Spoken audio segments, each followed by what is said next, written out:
on the stage. The next session is on with Eric Cheng from Komatsu. He has specially flown from Sydney to come and present and share his insights. He came last night at 12:30. Flight got delayed, but hope you enjoyed Ritz-Carlton. Yes. Yep. And we are working together for the last 4 or 5 years, and Komatsu, as you know, is a very big organization, and they own multiple companies, and they do have a lot of presence in Perth in terms of the clients. All the mining companies use their product. So Eric will share his insights on how they have done automation, putting human as a priority. Over to you, Eric. Thanks, mate.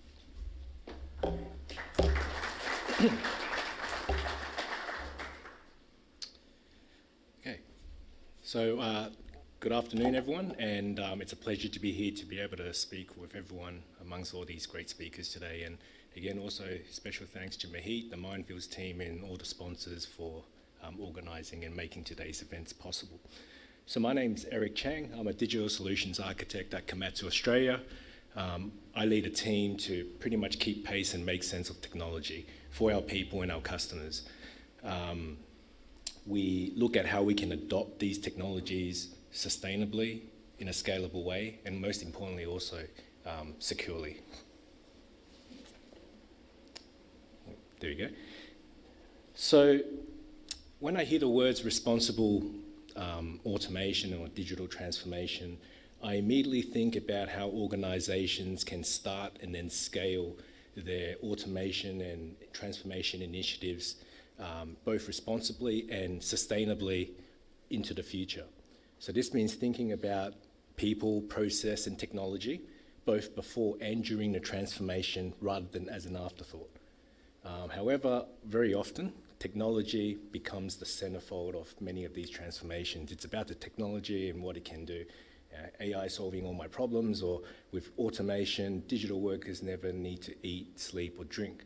And whilst that is true, a lot of it relies on one thing, and it's people.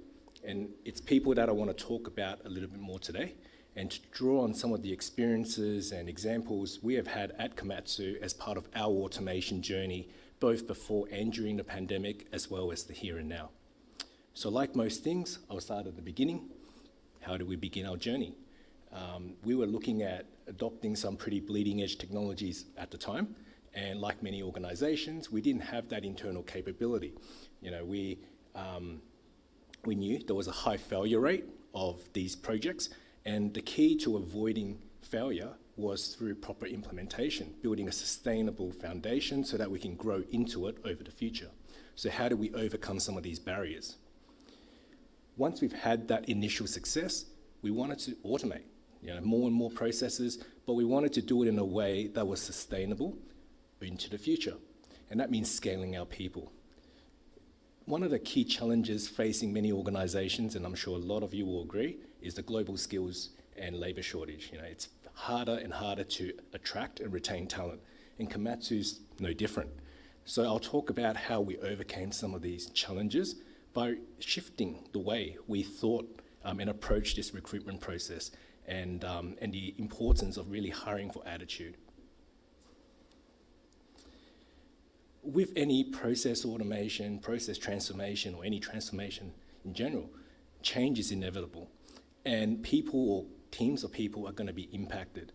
So here I'll talk a little bit about how Komatsu has adopted a people-first approach to change management and communication, and how it can help you with breaking down uncertainty associated with change, and how it may help you with better business adoption, as well as better buy-in for your initiatives. And finally, as mentioned a few times here, we hear a lot about how automation could take jobs. But how much truth is there to that? Because if anything, the pandemic has taught us at Komatsu that technologies like automation can instead be used as a tool to attract and retain talent. So here I'll wrap up by giving a prime example of how we have used technologies like automation to improve our employee experience. So at Komatsu, we started our automation journey about 4 years ago now, so prior to the pandemic. As I mentioned at the time, we were looking at using or investigating how intelligent automation, as it was known back then, and AI could be used to solve some of our business challenges. We knew what the technologies could do, but we also still needed to validate whether they could deliver on its promises. We knew that at the time, based on research, there's a high proportion of automation projects that failed, 30 to 50%. And we knew the key to avoiding falling into that demographic was through proper implementation based on best practices. So it's like building a house really. How do you build that sustainable foundation? And from talking with others, talking with experienced partners, we understood that we needed to work with and partner with the right people, with the right skills, and go on that journey with them. So what's been instrumental to our initial success was to find an experienced partner and work with them as we took off on our automation journey. So Mindfields at the time had already implemented several end-to-end automations for similar organizations, and by leaning on their experience, we were able to build that sustainable foundation based on best practices, from provisioning and right-sizing our environments, process discovery, making sure we're automating the right processes, defining the right metrics, implementation, thinking about quality, reusability, security, and also training, what happens after production. Another benefit of working with an experienced partner was that we were able to minimize time and cost. Because we haven't really validated technology, we were also constrained in terms of what we could do in terms of headcount, time, and budget. So by taking a small and agile approach, we were able to achieve success relatively early on. And once we've had that initial success, we wanted to automate more and more processes. And in order to do that, we needed to create capacity within our team in order to, implement new processes sustainably, but also to support existing ones, something that's not really often thought about. As I touched on earlier, one of the key challenges is the global and skills shortage. The dynamics of the market has really shifted, and it's also predicted to continue on into the future. According to a report I've read from Korn Ferry, by 2030, 85 million roles would remain unfilled. Now, this was back in 2018, and it's probably gotten a lot worse since then. And it probably has, because according to the OECD, Australia now has the second worst labour and skill shortage, second to Canada. So our experience at Komatsu is not really too dissimilar to all of this. We had the go-ahead to create a new team, but during the pandemic, we failed to recruit on multiple occasions. And the aha moment for me was speaking to one of our recruiters, our internal recruiter, and then the analogy that they used was that at the time, every single organization was trying to fish from the same pond, and basically we're just out of fish. So at that point, I realized we needed to do things differently. So rather than trying to recruit the ideal candidate, we decided we should be trying to recruit someone who could instead grow into the ideal candidate with the right training, with the right mindset over time. And in essence, what this means is hiring for attitude.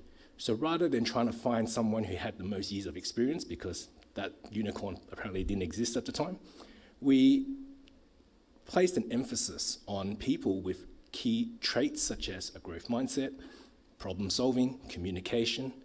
And what we also did was we looked internal within our organization. This was a great opportunity to promote growth and career opportunities to someone who may want to pivot in their career, but not necessarily leave the organization to pursue it. And through this paradigm shift, we were able to fill these new roles in a relatively short period of time.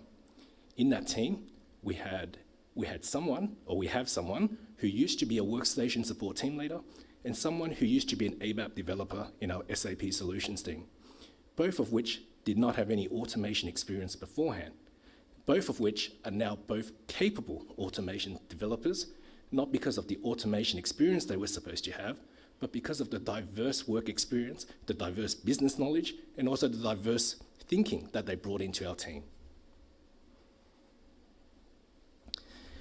So we hear a lot about how automations could take jobs. But in my opinion, and as mentioned before, that didn't happen, and I think it's been blown out of proportion. According to a McKinsey report, by 2030, only 5% of roles can really truly be automated. And what that means is for the vast majority of roles, there's still going to be a reliance on people for some or part or all of that process. And because there's going to be a human component, any process automation, any process transformation you do is going to result in change, and it's going to impact people or teams of people within your organization. The scale of that change is going to depend on the scale of that transformation between your current and future state. I mean, are you going from paper to digital? Are you going from manual to automated processes? Regardless, without proper change management, without proper communication, you're going to have fierce resistance from your business, those affected, against any change you implement. It's human nature, right? People are adverse to change. And when you couple this change with the pressures of the pandemic placed on employers and their demands of their employees, it's a recipe for disaster. So at Komatsu, what we found to be invaluable is to ensure that we provide adequate training for those affected, making sure that they're empowered and equipped with any skills and knowledge of new systems, new processes to continue with their job. The last thing we want to do is to reinforce them that their perception of change is bad. Secondly, when discussing benefits, we decided to take a more people-first approach. Rather than, hey, how many hours is this going to save the organization? How is this automation going to benefit you and your team? How will it make your jobs and lives easier? Just as we need to talk about benefits, we also need to educate them on limitations. An appreciation of the limitations of technology allows you to better align with their expectations, as well as reduce some frustrations when things go wrong. A limitation of a technology doesn't mean it doesn't work. All technologies will have a limitation. For RPA, it could be a change in the UI. For an AI document processing model, it could be a document it's never been trained on. Or for an API, it could be a transient issue, some poor quality code, whatever. But through proper change management and communication, we can break down uncertainty as often associated with change. And as I mentioned before, it will help you with adoption and also stakeholder buy-in, which will help you fuel more success in your initiatives. Okay, so lastly, since the pandemic, one of the trends we have started seeing is the shift of power from employer to employees. Employees are demanding more and more things like flexibility, work-life balance, career development, as top priorities when deciding to join or stay or leave or stay within an organization. I read an article a couple days ago, and it stated that the trend of quiet quitting, disengaged, burnt out employees just not caring, is going to cost Australian businesses $11 billion a year. So how can technologies like automation help with this? Well, I touched on earlier how at Komatsu we've used automation to create new jobs and new opportunities for our team. On the other side of the coin, at Komatsu, automation has never been about replacing people.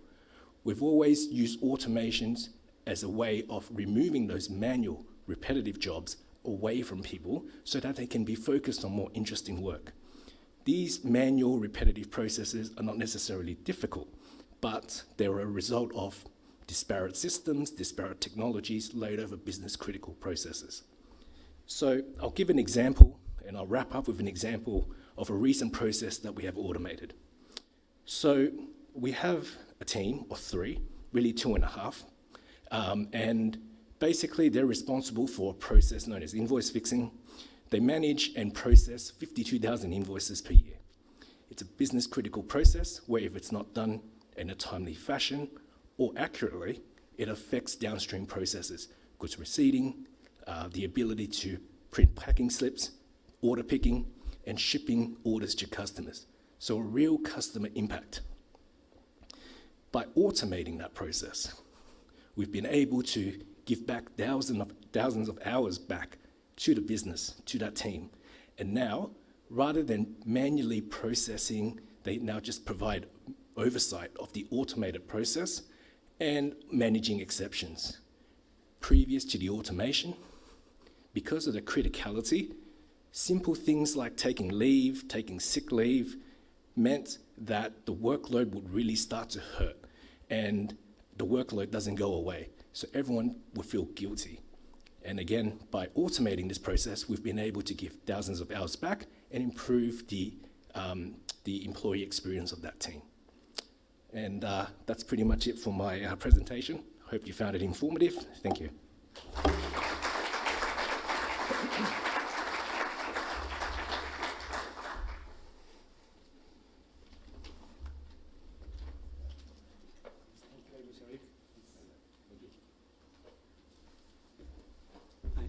Thanks, Eric, for your insightful information about your automation journey. I remember 5 years back when I was called at Komatsu, they wanted to migrate a big portfolio of inventory paths to one ERP to another ERP.